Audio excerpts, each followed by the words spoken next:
So, with the upcoming Star Wars Episode 9, Rise of Skywalker, coming out, and the recent drop of the trailer, the question on everyone's mind is, can Disney bring Star Wars back to the masses and make the fan base whole once more?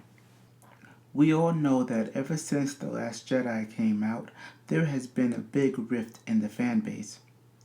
True, there are some who love The Last Jedi, and I would argue even many who hate it are still Star Wars fans. However, a growing number of them have stopped considering Disney's version of Star Wars true Star Wars. The fact many now call it Disney Star Wars says plenty.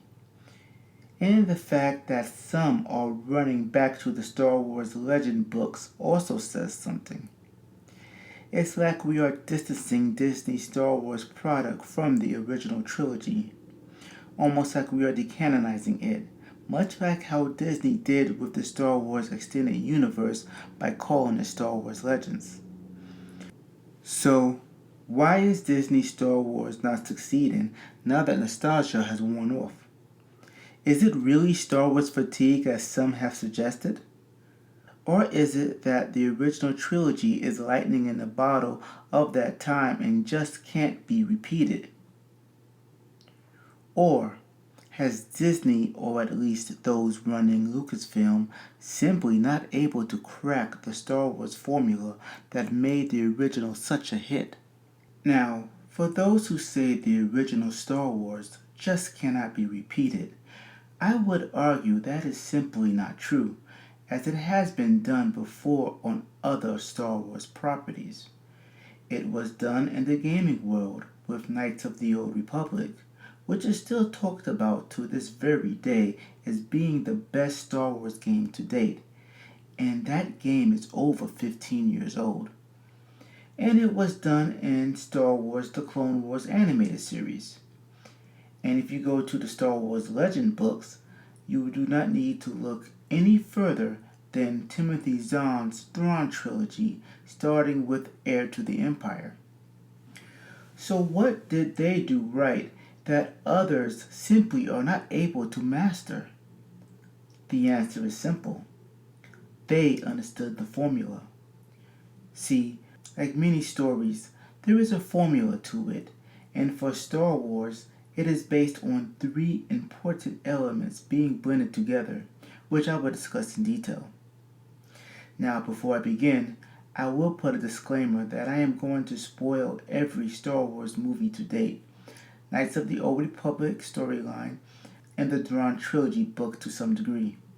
So if you haven't experienced such masterpieces and want to experience them yourself, now is the time to bow out and catch this video another time. Unless YouTube shuts down, this video is not going anywhere and it can wait for you to catch up. For the rest, let's begin the analysis. Like I said, for a Star Wars story to be successful, it needs to follow three important elements that make Star Wars, Star Wars. The first we all already know, so I will go over this one briefly, and that's the hero's journey. It's where we see the hero embark on a journey, faces a hardship that knocks him down, then he or she learns his or her lesson from that defeat or setback and applies it to overcome the obstacle that was in the way previously. It is a simple but effective formula. And when the hero succeeds in his or her journey, he or she usually emerges stronger and able to save the day, much like Luke did. And if the hero fails in his or her journey, then he or she ends up on the darker path and causes death and misery to all he or she holds dear, like Anakin Skywalker. And this leads to our second element that needs to be done to make a good Star Wars story. And that is establishing and understanding the character's archetype. Now here is where most people mess up, and that include the people overseeing the sequel trilogy. They often confuse archetype with attributes. You need a Star Wars movie to be successful? Let's just throw in a Han Solo swashbuckler type character who's good with a blaster and has quips for everything he does. And although that might sound nice on paper, those are simply attributes, skill sets, if you will, to provide personality. But archetype provides a character arc, which therefore provides plot necessary to tell a good Star Wars story. And all good Star Wars story need to have these three character archetype. To keep it simple, let's call them the Luke archetype, the Han archetype, and the Leia archetype. The Luke archetype needs to tell the hero's journey. The character must go on a journey. During the journey, the character must feel the hardship of defeat or failure, or at the very least must have a setback. And then the hero must either emerge stronger than ever with the lessons learned in order to overcome the obstacle, or not learn the necessary lessons and be destroyed in some form by that obstacle. This hero journey is a must, but that is not all the Luke archetype must accomplish. The second thing the Luke archetype must accomplish, and this is just as important as the first, is that the Luke archetype must be the embodiment of us, the audience, as he or she is our window into this world. To provide that illusion, the Luke archetype must have the same knowledge as the audience, no more, no less. Well, he can have a little more or less, but nothing that is considered significant. There is a reason why Luke is from a backwards planet in the middle of nowhere at the far edge of the galaxy in the original Star Wars movie. They did this because it meant Luke has no knowledge of the galaxy nor its rich history, just like we have no knowledge of it. Luke needs to be explained what the Force is and what the Jedi Order was and what a lightsaber is, because we, the audience, need to be explained these things.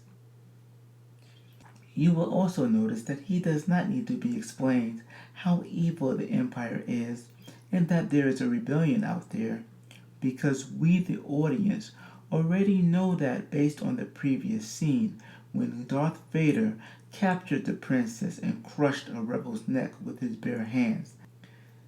And that is also why young Anakin Skywalker, who is the Luke archetype in the prequels, does not need to be explained these things of the Force and Jedi, although he comes from the same planet Luke does, because we, the audience member, do not need to be explained these things, as we are now accustomed to the Jedi and the Force. What Anakin and we need to understand is what role and restriction a Jedi must follow, and what pitfalls can turn a person who started out good to an evil person. If you watch the animated Clone Wars series, not the shorts that came in between episode 2 and 3, but the series that has 6 seasons, then you will know that Ahsoka is the Luke archetype for the most part, and although she is not in every episode, she is still our window. And as she slowly understands the scope, the sacrifices, and the betrayals that happen within the Clone Wars, so do we. And because of this, her knowledge needs to match ours, which is why she knew who Obi-Wan and Anakin were even though she hadn't met them yet, because we ourselves know who they are. You can assume she must have seen a holovid of them or just seen them around the temple. It matters little what the reason is as long as the knowledge is the same. In the Disney Star Wars show Rebels, Ezra, who is the Luke archetype, knows everything we know, including that Jedi one time existed before the Empire wiped them out. What Ezra didn't know, and neither did we, until the moment revealed itself, was that another Jedi besides Obi-Wan and Yoda escaped the carnage and is now pretending to be a smuggler fighting against the Empire. And this is where the Disney Star Wars trilogy starts to deviate from the formula. When we meet Rey in The Force Awakens, we soon learn that we have way more knowledge than she does on the Star Wars galaxy, as she believes Luke is a myth and not sure what role Han played in the Great Galactic War. Was he a smuggler, a general, a rebel? Whereas we know that Luke is real within the Star Wars galaxy, and we know who Han is and what the Millennium Falcon means. And because we know more than she does, there is an immediate disconnect between her character and us, the audience, even if on a subconscious level. Now, the second part of the Luke archetype embodying the audience comes from having a goal that we all share at some basic level. This is hard because we, as individuals, have many different desires, so the goal the Luke archetype must have must be broad enough to encompass all of our wants and needs, but still feel personal to create emotional impact. For both Luke in the original trilogy and Anakin in the prequels, their goal was to make their mark in the world. Before anyone tells me Luke's goal was to redeem his father, I would like to remind those who believe so that Luke did not find out who his father was until the end of Empire Strikes Back. He had two movies where he believed his father was a Jedi Knight who died honorably, and even that he learned in the first movie.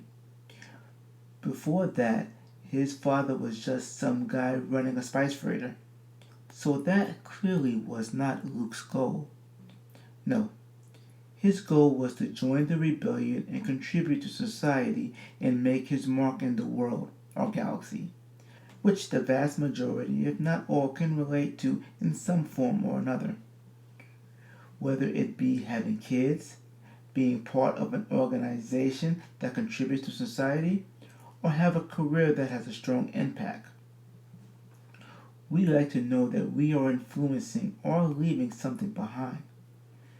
And Luke shows us what happens when you learn your lesson from such goals, and Anakin shows us what happens when you don't learn your lesson. In the Clone Wars, Ahsoka's goal is to prove that she's qualified to be a Jedi. And we can relate because we also wish to prove we are qualified to do a job or fulfill a dream. Ezra's goal is to be part of a family, which we can also relate. And again, this is where the Disney sequel trilogy failed to relate because Rey's goal never meshed with Aura's, even though it was set up to do so. After The Force Awakens, there was so much tease on who Rey's parents were and why Luke was on the island and how was he going to train Rey. All those questions should have been the focal point on her mind when The Last Jedi arrived. But Rey never really wondered about her parents, besides some crazy vision in the lake and mirrors. This was the perfect time to get her to be the embodiment of us, by having our thirst of such knowledge be the same driving force she has to find the answers we seek, not pining over Kylo Ren and showing she knows how to use a lightsaber on a rock. And for those who go, that's just the fanboy being mad because their theory is wrong, I say that is incorrect thinking. Remember, as the Luke archetype, Rey is the embodiment of us and our desires, and we desire to learn who she is. That should have been the story of The Last Jedi. Just like after Empire Strikes Back ended, the audience wanted to know how Luke was going to save Han from Jabba the Hutt and deal with the fact that Darth Vader is his father. And when Return of the Jedi rolled around, those desires became Luke's desires. First he saved Han, and then everything was about how was he going to redeem his father. If you rewatch the movie, Luke was not really caring about the second Death Star or the Empire, just his father and the Emperor who was controlling him. All of these factors make the Luke archetype. Now, what Rey's overall goal should have been was how do you find closure and move on when you've been rejected? as she was seemingly abandoned by her family, which meant they rejected her to some extent. And we, as the audience, can relate because we've all been rejected in some form or another. Understanding the importance of having such goals is critical for the Luke archetype. The Leia archetype is the pulse of the group that we are rooting to win. Since we often are not following that group through the whole story, this character embodies that group much like the Luke archetype embodies us. This means this character's goals and desires will often align with the group he or she is representing. Because of this, the Leia archetype is a constant reminder of who we are fighting for and why we want our heroes to side with this group. In the original trilogy, Leia represents the rebels. Her tenacity and fighting spirit against overwhelming odds, especially when captured by Vader, represent the rebels' tenacity and fighting spirits against the overwhelming odds of the Empire. And her good-natured heart also represents the rebels.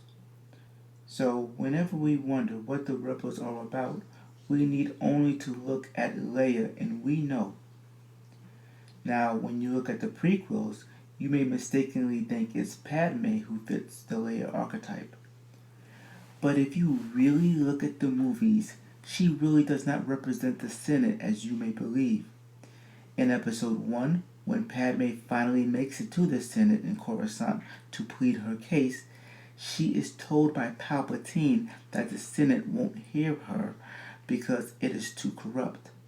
The fact that Palpatine has to guide her through the machination of the Senate hearing and was able to manipulate her shows that she clearly is not the voice of the Senate because the Senate does not have a unified voice.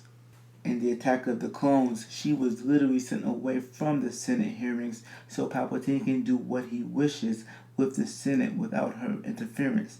So she clearly is not the pulse, as there is a strong disconnect between her goals and the Senate's. And the Senate is neutral at best, not the guys we really root for. So no, she is not the Leia archetype. Obi-Wan Kenobi is the Leia archetype, as he embodies the Jedi Order, a group we are actually rooting for. You can see he has the same goals and desires as the Jedi Order as in Episode 1 when he agrees with the Council that the boy Anakin is dangerous. And like the Council, he reluctantly agrees to train the boy as a final request to Qui-Gon Jinn. In Episode 2, Lucas further shows Obi-Wan represents the Jedi by having Anakin blatantly say that Obi-Wan is as wise as Yoda and as skilled with a lightsaber as Mace Windu. Whether true or not, it is clear that he is meant to embody the best of the Jedi. In the Clone Wars animated series, Obi-Wan still remains the Leia archetype as he represents the best of the Jedi there as well. Even his relationship with Satine shows that all Jedi are tempted with falling in love for another, but they must resist such temptation for the better of all. So when Ahsoka starts having feelings for another, we feel that it is natural as all Jedi go through such trials. For Rebels, it is obviously Hera Syndulla who is the Leia archetype as she represents the Rebel Alliance and is the crew moral compass. Which is why in the sequel trilogy, it is odd for Poe to be going against his superiors in The Last Jedi, as he is the Leia archetype and is supposed to embody the Resistance. We should know this because in The Force Awakens, it did a beat-by-beat comparison of A New Hope to show he is the new Leia by having him acquire secret plans and smuggle it away from the bad guy's hands using a droid before being captured by one of the main antagonists. How can he be anything but the Leia archetype? So when The Last Jedi rolls around and we see Poe at odds, first with Leia and then with Hodo, it breaks the formula. And the problem with that, it makes Poe no longer the embodiment of the Resistance. And if he no longer embodies the Resistance, then we subconsciously or consciously no longer know what the resistance stands for, and that makes us no longer know who we are fighting for. And if Poe is not the embodiment of the resistance, then who is? Holdo? Our heroes are at odds with her through most of that movie, so if she was the embodiment, then that would mean our heroes are basically against the resistance. So if not Holdo or Poe, then who? Leia? She was in a coma through most of that movie, so how can she represent the resistance when most of the resistance extras had more screen time than Leia herself had? And it can't be Rose, as she is also going against her superiors by simply going along with Poe's plan as well. So again, who is the voice of the resistance if it is no longer Poe? And why should we follow them if our heroes are against them? Yeah, Poe supposedly learned a lesson at the end, but if you told me that this person is a bad person through 90% of the film, and then let me know this person is good at the tail end, it is going to be hard for me to follow you. It is like saying that the Empire was evil through 8 movies, and then around the end of the last movie, you were like, no, the Empire was really the good guys. Can you make it be that the Empire was the good guys? Sure. But you would need more than 10 minutes to get me on board with the idea without it seeming like a disjointed mess.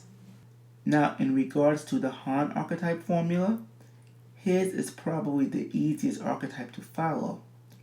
His archetype is a person who is on the run and is in it for one thing, but then learns to be in it for another. In the original trilogy, Han is on the run from Jabba the Hutt, and he's in it for the money. He actually says this to Leia in the first movie, A New Hope. But he learns to be in it for his friends, which is why after getting the money, instead of going off to pay Jabba, he decides to turn back around and save Luke during the Death Star run, which in turn gave Luke the opportunity to blow up the Death Star. And if you think you have to be a swashbuckler or a scoundrel to be a Han archetype, the prequel destroys that theory by having Padme be the Han archetype. She is on the run as the Trade Federation wanted to imprison her in Episode 1, The Phantom Menace, in order to force her to sign a treaty, and in Episode 2, Attack of the Clones, when the Separatist tries to kill her on behalf of the Viceroy.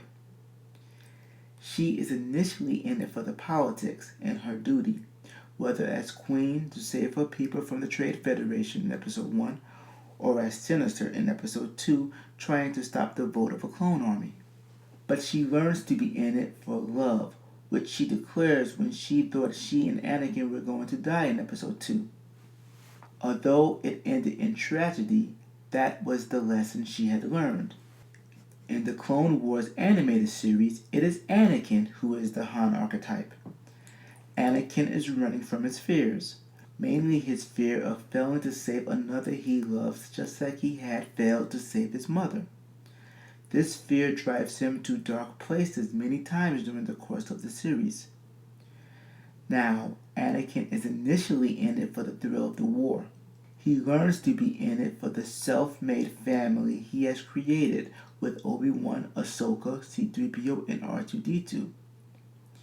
And for the Rebels TV show, it is clear that Kanan is the Han archetype as he is on the run from his past as he was a Padawan who had to watch his master die in order to save him during Order 66. And he no longer wishes to get involved in the war or his duties as a Jedi. He is initially in it for Hera as his affections for her convinces him to join her cause. But he learns to be in it for a family he has formed with his crew, which at times put him at odds with Hera as he didn't want to put his family in danger over a cause. In the sequel trilogy, Finn is the Han archetype as he is on the run from the First Order. He is clearly in it for the girl Rey as everything he did in The Force Awakens was for that girl. He found the Resistance because Rey wanted to. He snuck aboard Starkiller Base to help the Resistance bring down the shield because Rey was captured. Even him going up against Kylo Ren was because Rey was knocked out and defenseless, and he was her only hope from being captured or killed. So we know he's in it for Rey. So the question becomes, what should he be in it for? Now, based on The Last Jedi, Finn became in it for the Resistance cause and not merely for Rey. But there is one key ingredient to Han's archetype that must be followed for it to be impactful. For the Han archetype to work, when the person chooses one thing over the other, both choices need to be before that character. And here is where the sequels made the crucial mistake. See, when Han chose to be there for his friends over the money, he had acquired the money. When Padme chose love over politics and duty, she was still a senator with duties. When Anakin had to choose protecting his family over the war was still there. He was just no longer enjoying it as he was before because now it is endangering the family he loves. And when Kanan chose his new self-made family over simply having affections for Hera, Hera was right there, which caused many discussions between them as their goals no longer aligned.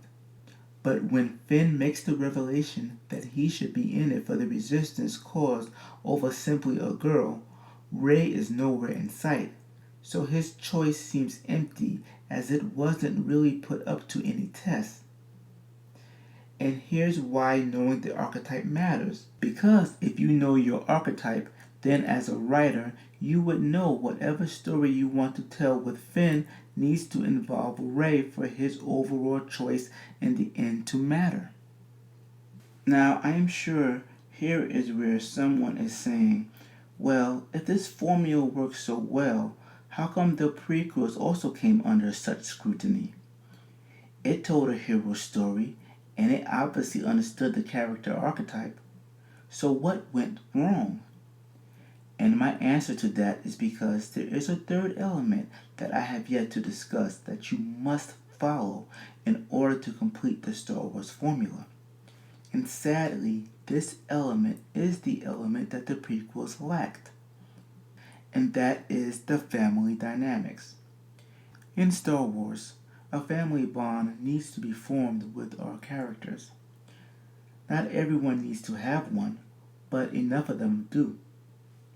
In the original trilogy, before we even discover that Darth Vader is Luke's father, we had a brotherly bond forming between Han and Luke. We can see Han seeing Luke as a younger brother he had to protect. We can see Luke treat Obi-Wan as if he was a close uncle. Luke's like, yeah, you guys can call him Obi-Wan Kenobi, great Jedi Master, but to me, he is Old Ben. At that point, he might as well say Uncle Ben. And Obi-Wan treated Luke like he was family, a nephew, or even a son. That family bond was there. Even Leia started showing Luke some sisterly love right after Luke watched Obi-Wan die. And that was before she or we knew they were brother and sister. These were true bonds formed with these characters. Now, let's look at the prequels. Here we have Obi-Wan Kenobi, who thinks the boy Anakin is a danger and only takes Anakin as his Padawan because that was his master Qui-Gon Jinn's dying wish. As a teenager, Anakin might say he thinks of Obi-Wan as a father, but he never really shows it. They do not talk to each other like family, but as master and student, never showing any real emotions toward each other. And although Padme might have taken Anakin under her wing a little bit when he was a boy, as a teenager and a man, she didn't form any real familiar bond as she scolded him at every turn. And whether you believe the romantic bond between Anakin and Padme is earned, it is irrelevant as romantic bond does not equal familiar bond. And you never got the impression that Anakin, Padme, and Obi-Wan were family to each other. No, they were merely two Jedi and a senator, nothing more. And this is why the Clone Wars series works so well. Because in that series, you see Obi-Wan and Anakin talk to each other as if they were family. As Jedi Master, Obi-Wan still outranks Anakin, who is only a Jedi Knight. But they bicker and banter like old friends rather than teacher and master. On an episode when Obi-Wan was ambushed by droids knowing his location, which I believe was in Season 1, Episode 16, Anakin defied orders of staying put to rescue his friend. On another episode, you see Anakin going out his way to save R2-D2, who was believed to be destroyed but he figured must have been captured. Another episode had Anakin trying desperately to save Ahsoka. Compare that to Attack of the Clones, when Anakin had to be strong-armed by Padme to lift a finger to save Obi-Wan when he was in trouble because the Council told him to stay put. The family bond in the Clone Wars is clearly stronger, and the series prospered from it. The series further showed the familiar bonds by having the clone troopers refer to each other as brother, and showing the brotherly relationship they have with each other. Instead of nameless faces, we know them by name.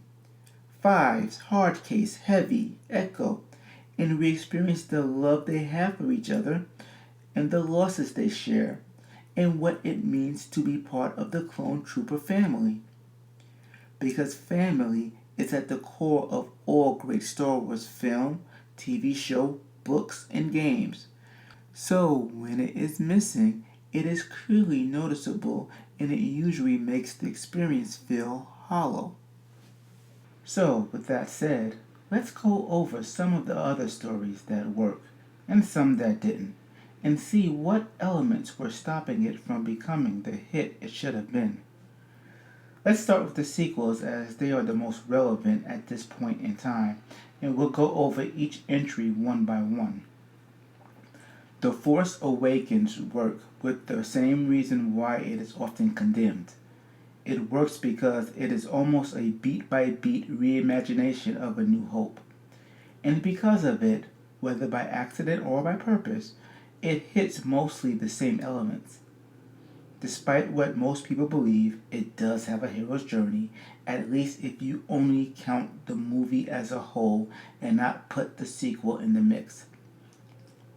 Here's Rey, a character who spends her day-to-day life slaving away just scavenging to survive as she waits for her family to come back for her.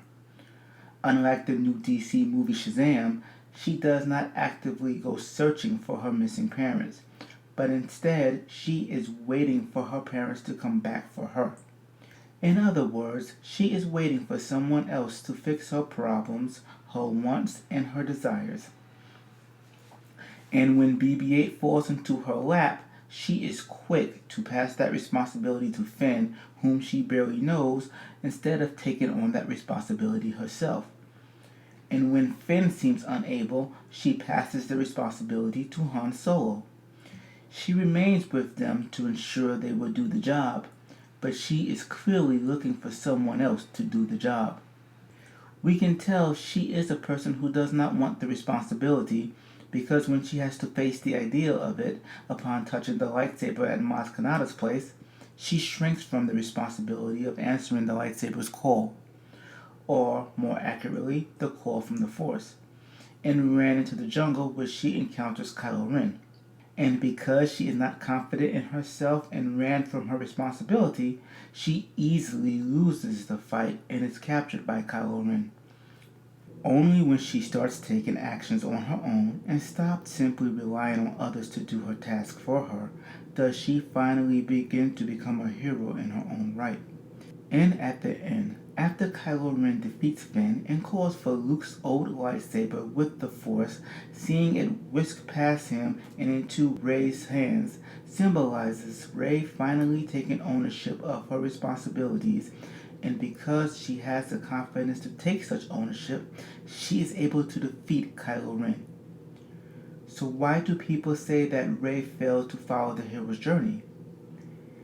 It's because Rey failed to follow the Luke archetype correctly, mainly the part where she should have the same knowledge as the audience. Since it was established that she believes Luke Skywalker was a myth, we do not expect her to know anything about the Force.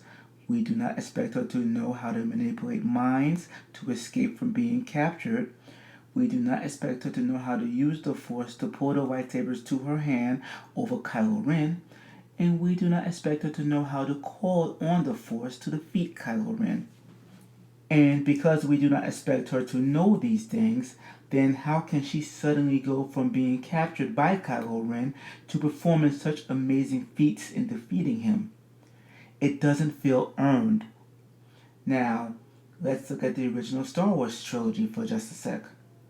When Luke was learning to use the Force, Obi-Wan made Luke put on a helmet with the blaster shield down so he couldn't see, and Luke had to visualize the target trying to shoot at him without being able to see it.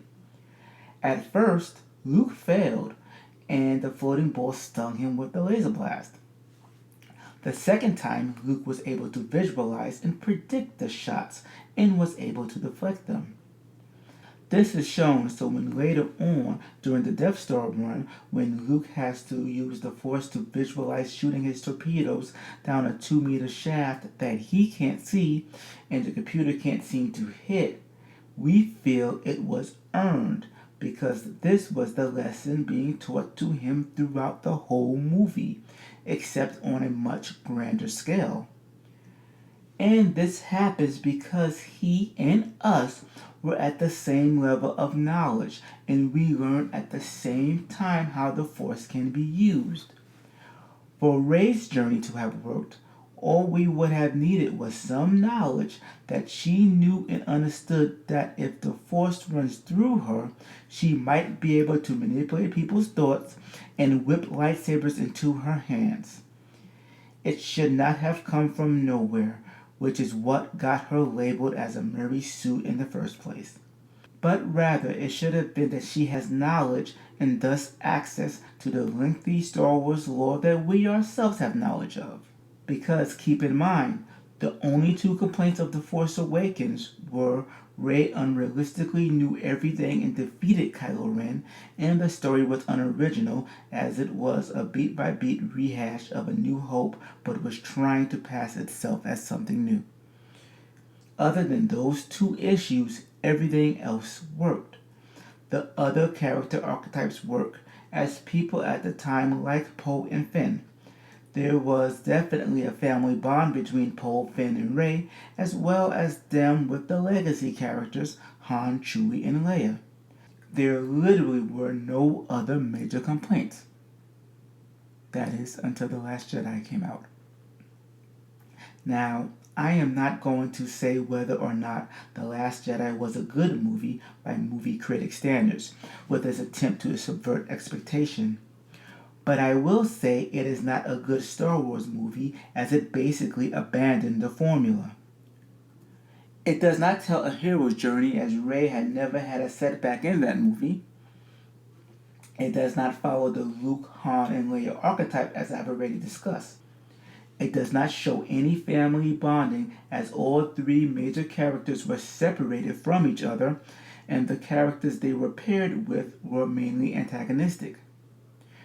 Now, before someone says that Empire Strikes Back separated the characters, please remember during the first act, all of the characters were together and we saw the bonding between them, as Han risked his life to save Luke, who was still out in the cold weather of Hoth after being attacked by the snow beast, as Leia was concerned about both Han and Luke's safety when the doors had to be closed to save the rest of the rebel forces, leaving the two to fend for themselves from freezing to death.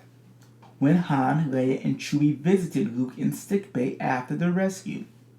As Han ensured Luke was okay when Luke was getting ready to fend off the Empire once they were discovered. As Han went back to save Leia when the Empire attacked and hit the command center. And even after they were separated, the bond was shown through Luke having visions of Han and Leia, his family, in danger, which caused him to choose to end his training early in order to save them despite not being ready for the task. And finally, the family bond was strong when Leia heard Luke's call after his hand was chopped off and risked going back to save him. Now, compare that to The Last Jedi, where Rey does not sense her friends are in mortal danger, but instead had to be told by Snoke at the third act of the movie, where Rey does not seem worried about Finn, whom she left comatose from the last movie at all, but rather she is more concerned about Kylo Ren's well-being. And Finn also does not seem concerned about Poe's situation, as he just seems to be looking for a way off the ship so he can go after Rey. There is no real bonding between the three, and the movie suffered from it. And before anyone asks where else Rian Johnson could have taken it, there are so many different alternate versions of The Last Jedi done by many YouTubers that followed more closely to the Star Wars formula and could have worked. Heck, even I did one when I was bored and had some spare time as I eagerly awaited the birth of my second child. So it could have been done. It just wasn't done. And yes, I will put my money where my mouth is and put a link at the bottom of this video of my version of The Last Jedi to see if I could have done better following the formula I said was missing. But before we go there, let's continue looking at another Disney Star Wars movie, which is Rogue One. Now, although Rogue One was considered a success, it also suffered from not following the formula correctly, which is why most consider it an okay movie, maybe even a good movie, but not a great one. True, they show a hero's journey with Jyn Erso. However, they did not properly use the three archetype formula among the main characters. Yes, they did use Jyn Erso correctly as the Luke archetype, as she was our window into a different, more gritty look at the Rebel Alliance and her trials to regain her family honor by stealing the plans to destroy the Death Star. And they used Cassian correctly as the Leia archetype, as he represented the Rebel Alliance as a group who had done some horrible things for their cause, but there is still enough good in them to make them not become the bad guys that they are fighting. But there is no real Han archetype, unless you are counting Jyn twice, as she is originally in it to save her father, but learns to be in it for the cause. But that doesn't really count, because that only happens after her father died, basically meaning that she didn't have to choose one over the other. There was no choice for her to make. And because there is no Han archetype, the remaining characters feel flat, except for the reprogrammed Imperial droid K2SO. Yeah, he was awesome. Now, I do believe Forrest Whitaker's Saw Gerrera was supposed to be the Han archetype before the rewrites, as I believe he had a much larger role in the story. I also believe if they had used Saw Gerrera's character as a Han archetype, it would have pushed the family dynamics more, as Jyn and Saw would have had a special father and daughter relationship, in a sense. And this would have made for stronger dramatic beats as they decide how to take down the Death Star and whether or not her real father was worth saving. But as the movie stands, it still works as is, just not as great as it could have been. And as for the other Disney Star Wars movie, Solo, it unfortunately doesn't work, as the movie relies more on nostalgia and trying to throw familiar characters at you rather than adhere to the formula.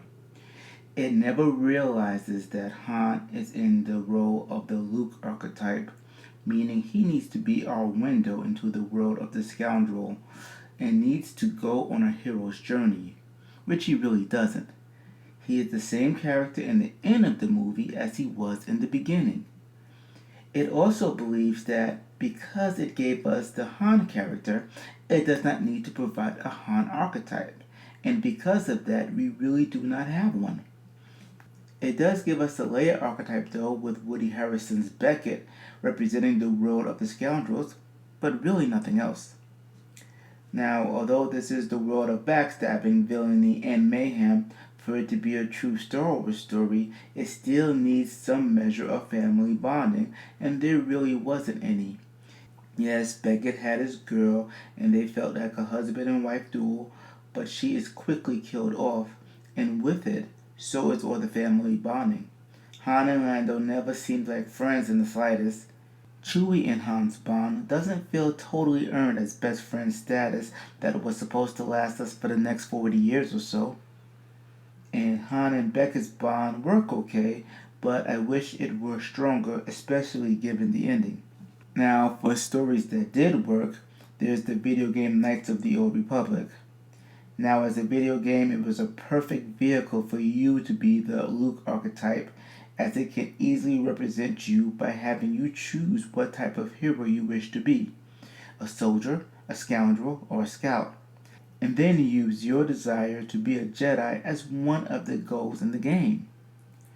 The other goal that both you and your character have is knowing the mystery behind the visions you are having, because in the game you are having visions of the Starforge, Bastila, and the evil Darth Revan who started the war, and his apprentice Darth Malak who's continuing it. It piques your interest and it piques your characters. It takes you on a hero's journey, and there's definitely a setback when you discover the truth that you are the evil Darth Revan who the Jedi have captured and mind wiped in the hope that you can lead them to the Starforge. And then you must learn from the setback and decide to continue on as a Jedi and stop Darth Malak and the Starforge, or return to your evil ways, kill Darth Malak, and reclaim your throne as leader of the Sith Empire.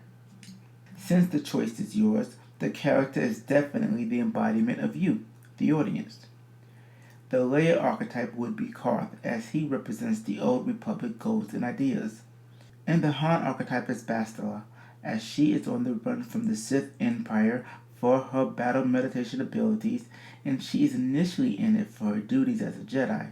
But after being captured and tortured by Darth Malak and is confronted by the player again, she learns to be in it for friendship if the player manages to turn her back to the light, or she learns to be in it for power if she remains on her dark path.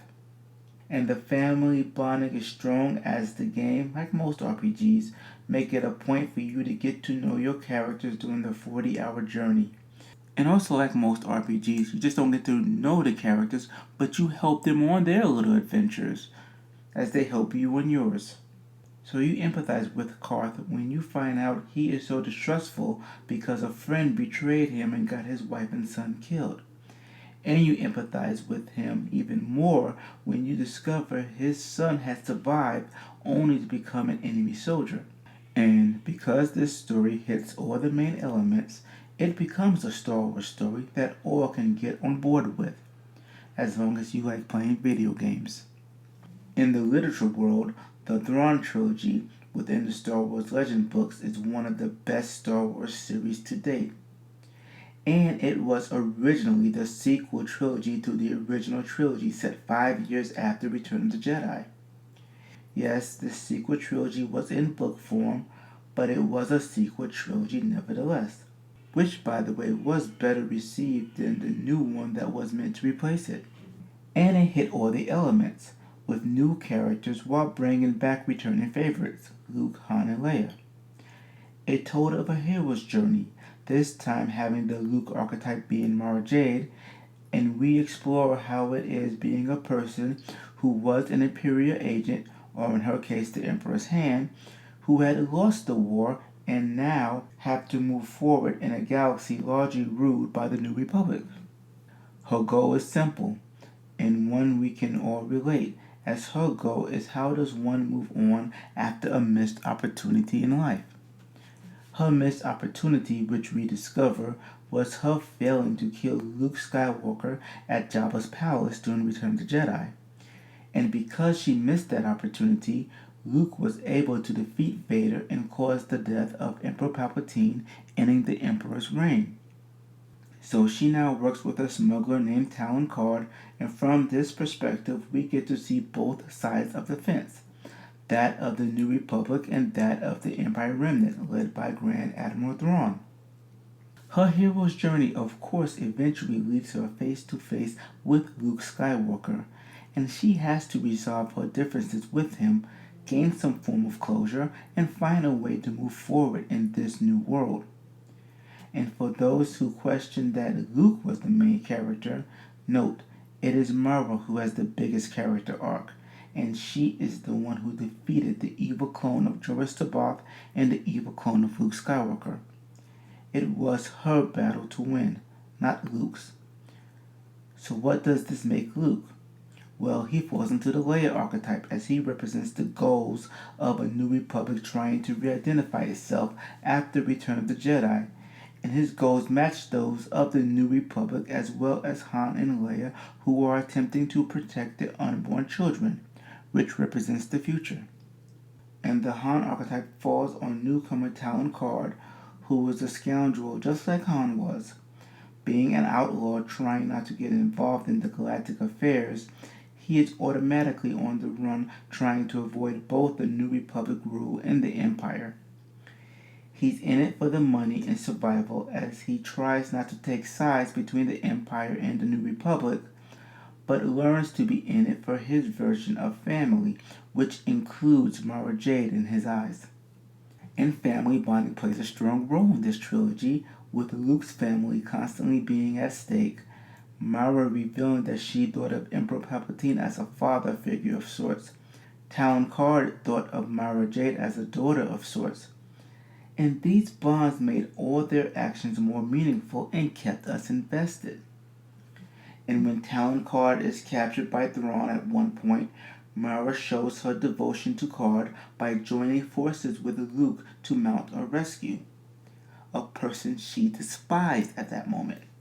So for those who are not liking the new Disney sequel trilogy, I strongly recommend you try the original Thrawn trilogy and see if that makes a better sequel trilogy in your eyes. Like George sometimes says, you can pick and choose what you wish to consider canon.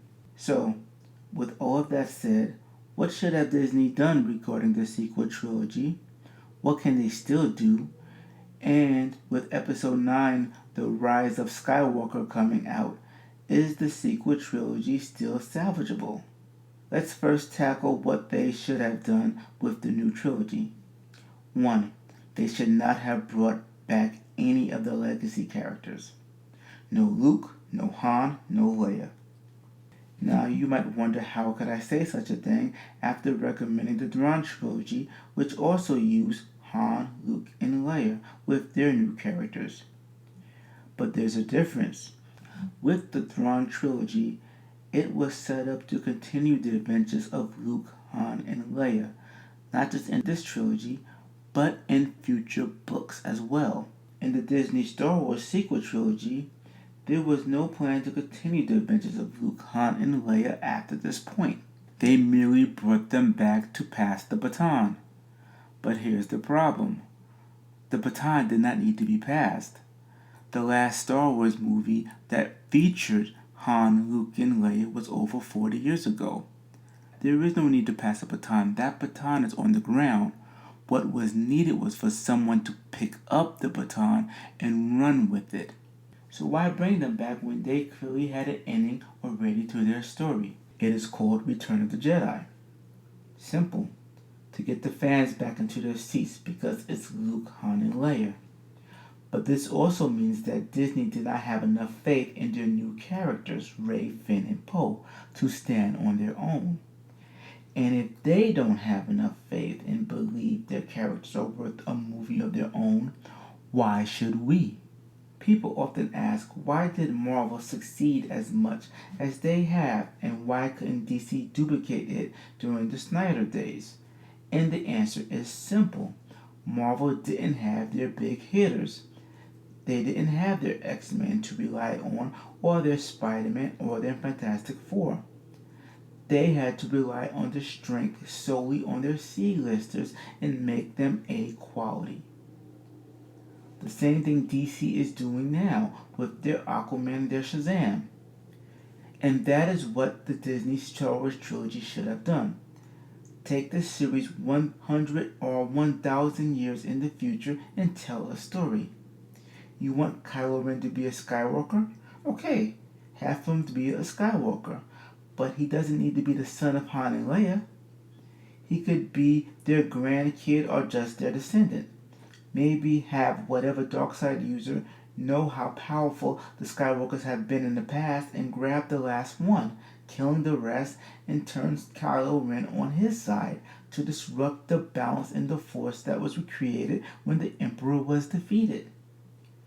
Trust me, people will still care because it's the Skywalker line in jeopardy, and there would be no risk of staining the contribution Luke, Han, and Leia did within their Star Wars lore. Better still, it would make all the books and video games that kept Star Wars going between the movies' hiatus still canon, instead of telling the fans that they wasted their time reading those books because they don't matter anymore. Also, this way, although we might question Rey's lineage to some degree, it won't matter if she turns out to be a nobody because, frankly, everyone in the movie is a nobody and are becoming somebody in their own right without leaning on the legacy characters. That's what they should have done, but they went a different route. So, what can be done now? Disney needs to follow the formula. They need to learn how to follow the formula. If they are not going to reinstate the legend books as canon, then they need to try harder to reintegrate the legend storylines that work into their storylines until they have a better understanding of the formula. Also, stop trying to retell the same stories. And by that I mean stop trying to tell stories within the Galactic War and with the Empire versus the Rebels. They have to take risks and move forward in the timeline, not just in years, but also in conflict. Look at the books. The novels move forward with the New Republic being in charge, fighting against the remnants of this empire, to the New Republic being involved in the Yuuzhan Vong War, to the New Republic not being a New Republic anymore as it forms some type of galactic alliance. It went from the stories being about Han, Luke, and Leia, and later on Mara Jade Skywalker, who became a fan favorite, to the stories being about their kids, Jaina, Jason, Ben, and Anakin Solo, and what happened to the next generation of Skywalkers. And if Disney wishes to no longer do Skywalker stories, that's fine. Then tell stories of another family unit. But push us in another era of time and show us new ideas, new challenges, new threats. Which leads to the final question: can they save the sequel trilogy? Can Episode 9, The Rise of Skywalker, save everything if done right? Sadly, no, they cannot. I believe The Force Awakens and The Last Jedi are just two polar opposites to ever make it a cohesive unit. No matter what Episode 9 tries to do to bridge the gap or make amends, it just will not work. And because of that, it will never feel like a trilogy. Just like the prequels feel substandard to many people, despite those same people loving the third installment, Revenge of the Sith. One movie can't fix two bad ones. Sorry.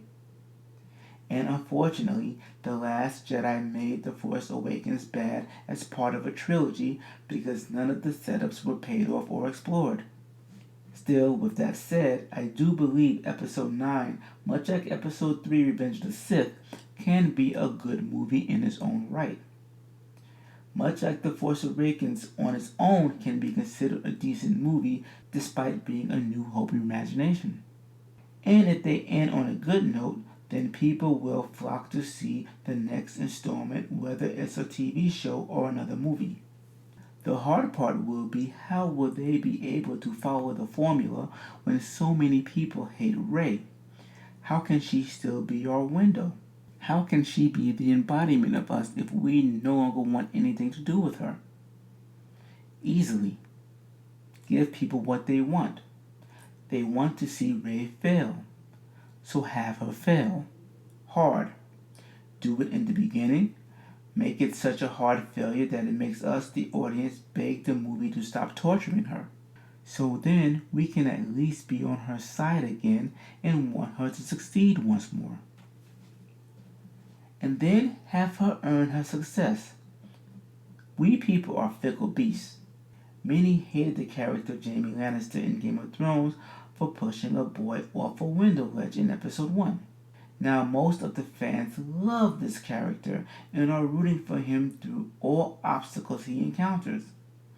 Likewise, many people hated Kylo Ren for killing Han Solo. Now, many claim he is the most interesting person in the sequel trilogy. People's mindset can change if you give them the proper circumstances to change it. So work hard in changing it and do not kill off any more legacy characters. Which means somehow keep Leia alive even though Carrie Fisher passed away, and if possible give her a happy ending, much like how Fast and the Furious did with Paul Walker when he died. If these steps are taken, episode 9 could be a good hit and Rey could be forgiven. Now hopefully with all of this being said, maybe this will reach Disney, or maybe Disney will reach the same conclusions on its own, and we will get Star Wars back in more than just name only. Because at this point, we all, audience, fans, cast and crew, deserve to have the magic back. Don't you think? If you like what I had to say, please destroy the like button. And if you want me to put my money where my mouth is, check the link below where I used the formula and provided what I felt The Last Jedi should have been. And you can see for yourself if the formula would have worked or not. Until the next video, you have a great day.